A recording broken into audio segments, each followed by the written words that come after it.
صلاة العشاء هي رمز لقدوم المادة السوداء أو قدوم الليل. 3 عورات لكم. فماذا يحدث كل يوم بعد صلاة العشاء عند البشر والمخلوقات الأخرى؟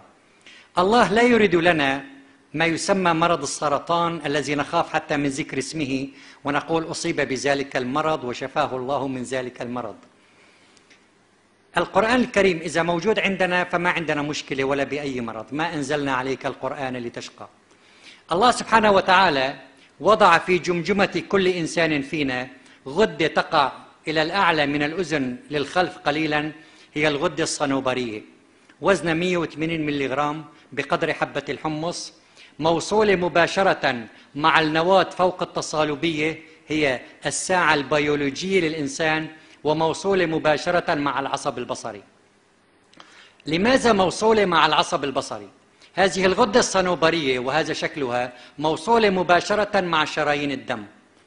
كل يوم وبتوقيت إلهي مذهل حينما يحل الظلام تماما، طبعا بعد المغرب لا يحل الظلام تماما، لذلك قال تعالى ومن بعد صلاة العشاء تستعد هذه الغدة فعلا لإفراز مادة طبية يعرفها السادة الأطباء، هي مادة الميلاتونين.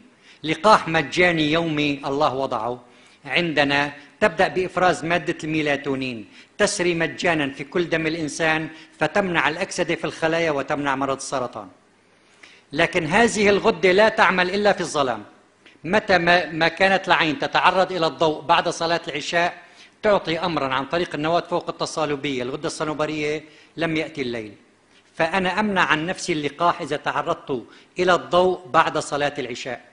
الله سبحانه وتعالى يقول فالله يقول فمحونا آية الليل وجعلنا آية النهار مبصرة.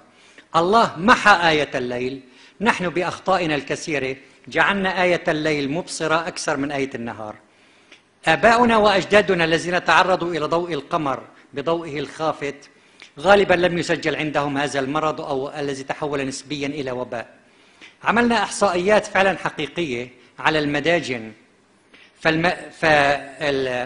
فالإنسان الذي يربي الدواجن بشكل حر وطبيعي لم يسجل أي إصابة بالسرطان على الإطلاق، لأنه ينام في بداية الليل ويستيقظ مع الفجر، الديكة العادية. أما المداجن الصناعية حيث يقومون بإيقاظ الطيور ليلا لإطعامها، ففعلا كانت إصابات السرطان بحوالي 30% من مجمل الإصابات. هي موضوع حقيقي أجرينا بحوالي 50 مدجنة حقيقيا. فالمداجن الصناعية هنالك إصابات بالسرطان، لكن الطيور الطبيعية يعني لم يصب أي إصابة.